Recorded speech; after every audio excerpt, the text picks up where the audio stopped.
2012년 7월에 코네티컷주에서 어느 초등학교에서 총격 사건이 발생하면서 많은 생명이 잃어버렸던 그런 사건이 있었습니다. 그 사건이 일어나고 나서 며칠 지나지 않아서 한 칼럼리스트가 이런 글을 썼습니다. 이런 제목의 칼럼을 썼습니다. 위기 상황에서 인본주의자들은 보이지 않았다. 세속적인 인본주의자들은 고난 앞에서 방향을 제시할 수도 없고 공동체를 세울 방법조차 그들에게는 없습니다. 그 이유는 세속적인 인본주의자들의 목표는 이 세상에서 행복을 누리는 것이 그들의 목표인데 이 세상에서 궁극적인 행복을 누리는 것 자체가 불가능하기 때문에 그렇습니다.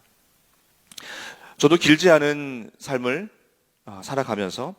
살아오면서 욥에 비할 바는 아니지만 참 크고 작은 어려움을 겪으면서 제가 가장 사랑하는 말씀이 바로 욥기 23장 10절 말씀이 되었습니다. 나의 가는 길을 오직 그가 하시나니 그가 나를 단련하신 후에는 내가 정금같이 나오리라. 고난 앞에서 고난의 원인, 과정, 결과를 통틀어서 우리가 할 수 있는 말, 한 단어로 요약한다면 하나님의 주권입니다. 하나님의 주권.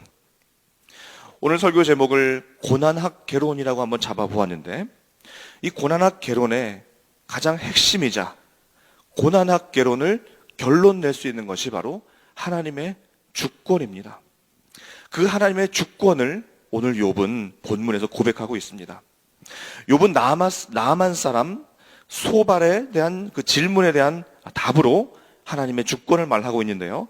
7절을 보시면 이제 모든 짐승에게 물어보라. 그것들이 내게 가르치리라. 공중의 새에게 물어보라. 그것들이 또한 내게 말하리라. 땅에게 말해라. 내가 내게 가르치리라. 바다의 고기도 내게 설명하리라. 자, 왜 욥이 이렇게 질문, 짐승, 땅, 고기 이런 것을 말할까요? 하나님의 주권을 가장 잘 보여주는 것이 바로 이러한 자연 만물이기 때문입니다. 짐승들이 내게 가르치리라.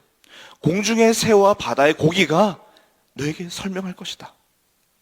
조금 더 자세히 살펴보면 9절에 이것들 중에 어느 것이 여호와의 손이 이를 행하신 줄을 알지 못하랴. 모든 생물의 생명과 모든 사람의 육신의 목숨이 다 그의 손에 있느니라. 여기서 욥은 여호와의 손, 그의 손을 언급하고 있습니다. 자연 만물을 보면 여호와의 손이 모든 자연 만물, 온 소산을 지배한다는 것을, 주관한다는 것을 알 수 있습니다. 욥기 38장에서 욥기의 결론으로 나아가면서 하나님이 또 욥에게 말씀하시죠. 무지한 말로 생각을 어둡게 하는 자가 누구냐? 그러면서 질문, 폭풍을 쏟아 부으시는데 땅에 기초를 세울 때 너는 어디 있었냐? 네가 바다의 샘에 들어가 봤느냐? 눈 곳간에 들어가 봤느냐? 우박 창고를 보았느냐? 하늘의 궤도를 아느냐? 구름의 수를 셀 수 있느냐?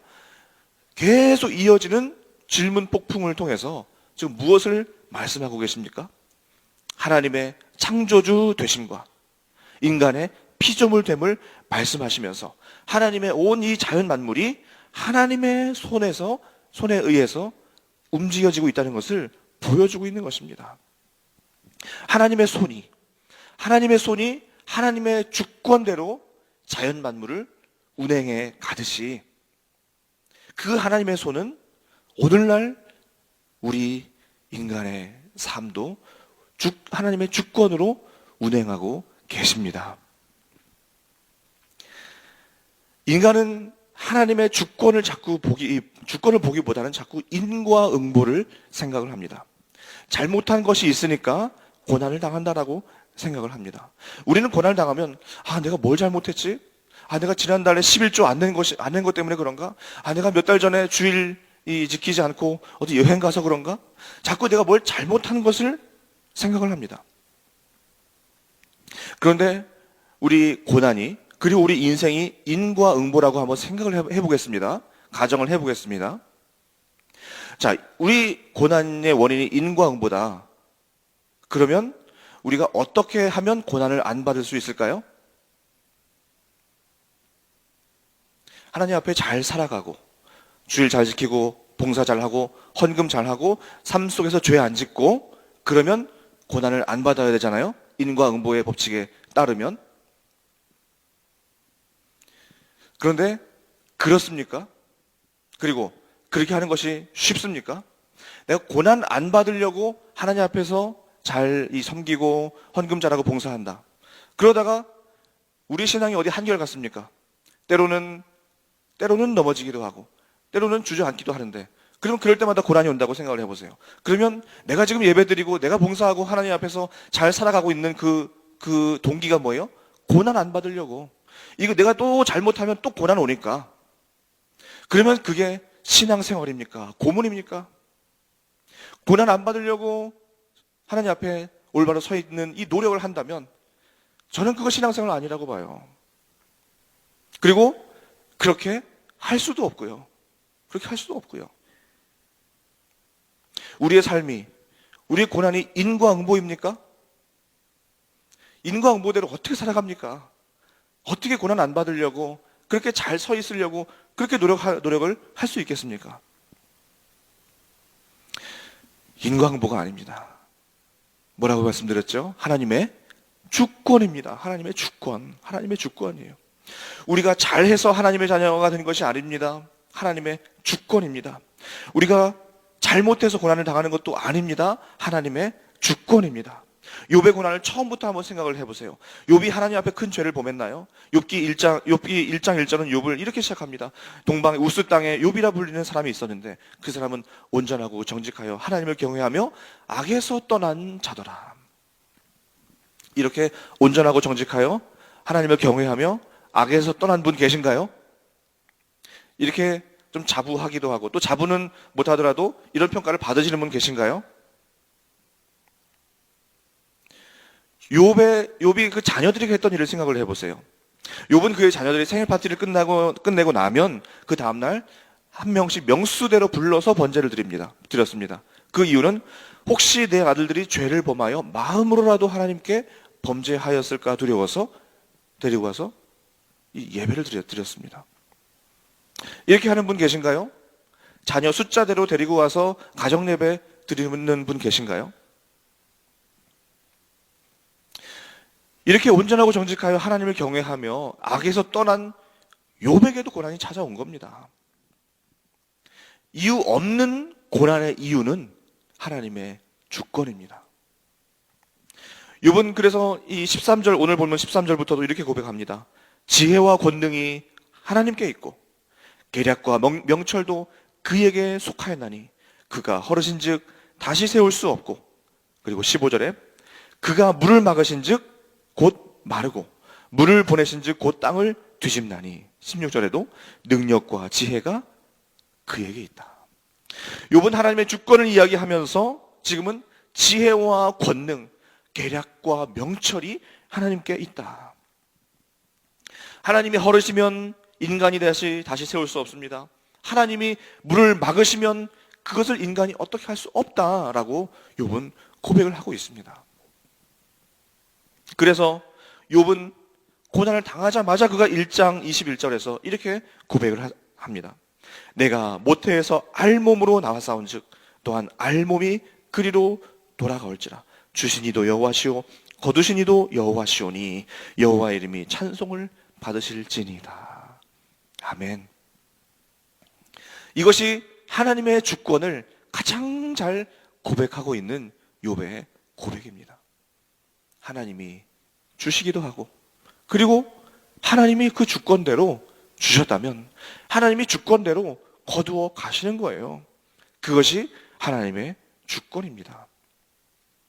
이 하나님께서 주권적으로 하시는 일을 가리켜서 우리는 섭리라고 합니다. 섭리. 이 섭리를 또한 욥은 욥기 42장 7절에서 이렇게 이야기하는데, 주께서는 못하실 일이 없사오며 무슨 계획이든지 못 이루실 것이 없는 줄 아오니. 하나님의 섭리를 잘 고백하고 있는 것입니다. 존 파이퍼 목사님은 하나님의 섭리를 가리켜서 우주에 대한 궁극적인 목표를 완전히 성취하실 수 있는 하나님의 주권적 의지다라고 정의를 내렸습니다. 이 섭리라는 단어가 영어로는 그 providence라고 하는데, 이 providence에는 sweet providence가 있고, 그리고 존 파이퍼 목사님이 코로나 바이러스 기간 동안에 이 표현한 bitter providence가 있습니다. 이 bitter providence를 한국말로 이렇게 번역을 했더라고요. 혹독한 섭리다. 혹독한 섭리다. 그러니까 아까 sweet providence는 뭘까요? 달콤한 섭리, 또 우리가 정말 기쁘고 행복한 하나님의 섭리라면 bitter providence도 있다는 거예요. 혹독한 섭리. 우리 앞에 당한 그 모든 고난이 하나님의 섭리인데 때로는 혹독해요. 그러나 그것도 하나님의 섭리입니다. 우리는 고난이 닥칠 때 얼마나 하나님의 주권을 생각하십니까? 아까처럼 인과응보 생각하면서 내가 뭘 잘못했지? 내가 또 무슨 죄를 지었나? 이렇게 생각을 하십니까? 아니면 얼마나 많이 하나님의 주권을 생각을 하십니까? 왜 나에게? 왜 지금? 왜 우리 자녀들에게? 왜? 자꾸 왜라는 질문만 던지면서 하나님을 혹시 불평의 질문을 쏟아내고 있지는 않으십니까? 우리 고난의 현장 속에서 하나님은 잠시 어디 가신 거 아닙니다. 잠시 졸고 계신 거 아닙니다. 하나님은 돌아가신 거 아닙니다. 하나님은 당신의 주권대로, 당신의 지혜와 명철대로 지금 당신의 일을 진행하고 계십니다. 하나님은 당신의 자녀들에게 최고의 것을 주시는 아버지이십니다. 그렇다면 하나님이 최고의 것을 주시는 분이라면 지금 나에게 당한 그 고난도 하나님께서 주신 최고의 것임을 믿는 그 한 단계 성장하는 높은 믿음이 우리에게 있어야 될 줄로 믿습니다. 우리는 욥이 아니기 때문에 원망할 수 있습니다. 물론 실제로 욥도 몇 차례 하나님을 원망했습니다. 그러나 오늘 본문 12장에서 욥이 하나님의 주권을 고백하며 하나님의 지혜와 권능, 명철과 하나님의 계략을 고백했듯이 우리도 우리 앞에 당한 그 고난 앞에서 하나님의 주권을 고백하시며 욥과 같은 찬양을 한번 올려보시면 어떨까요? 한번 해보는 겁니다. 연습해봐야죠. 훈련해봐야죠. 한 번에 안 되니까 훈련해보는 겁니다. 이것도 하나님의 주권이지. 하나님은 나에게 주권으로 이 많은 것 주셨는데 또 주권으로 또 가져가게 가시기도 하시는 그 하나님. 그래서 고난의 기초는 하나님의 주권이요, 고난을 통과하는 과정은 하나님의 돌보심이요, 고난의 결과는 하나님이 빚으시는 정금입니다. 우리가 비행기 탈 때요, 돌풍과 이 안개와 바람으로 비행기가 흔들릴 때가 있습니다. 자, 그런데 우리가 그 조종실의 장치와 수많은 버튼들을 우리는 모릅니다. 그리고 이 비행기의 원리, 응급 상황 그 대처 방법, 그 수많은 그 절차들을 우리는 몰라요. 그래서 비행기를 탈 때 이 돌풍으로 인하여 비행기가 이리저리 흔들리고 정말 그야말로 추락할 것 같은 위기에 있다. 자, 그때 우리가 조종실을 간다고 해서 우리가 할 수 있는 것이 있을까요? 우리가 조종실에 가서 그 수많은 버튼 앞에서 우리가 누를 것이 있을까요? 우리가 할 일은 뭔가요? 그냥 안전벨트 하고 앉아 있는 거예요. 거기에서 우리가 안전벨트 풀고 조종실로 달려가서 할 수 있는 것이 없습니다. 모르기 때문에 그래요.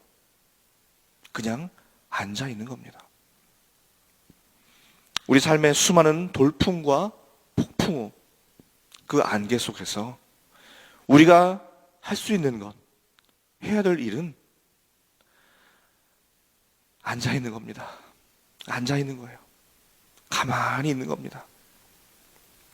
그럴 때 하나님은 당신의 주권과 당신의 섭리로 당신의 길을 가고 계시고 마침내 우리를 안전한 도착지에 우리를 인도해 주십니다. 하나님의 주권을 인정하면 많은 질문들이 사라집니다. 아까 왜 하필 나에게? 왜 하필 지금? 왜 하필 우리 가정에게? 이러한 질문들이 사라집니다. 또한 하나님의 주권을 인정하면 불평도 사라집니다. 하나님의 주권을 인정하면 그 하나님의 주권이 우리 인생도 움직여 가고 계십니다. 우리가 당한 고난도 또 우리 앞에 펼쳐질 많은 인생의 순간순간에 하나님이 당신의 주권대로 우리 인생을 이끌어 가실 줄로 믿습니다. 그 하나님 주권 의지하시고 하나님의 손 붙드시고 오늘도 살아가시고 우리 앞에 당한 고난을 잘 견디면서 잘 앉아 계시는 그러한 성도님들 되시기를 간절히 소망합니다.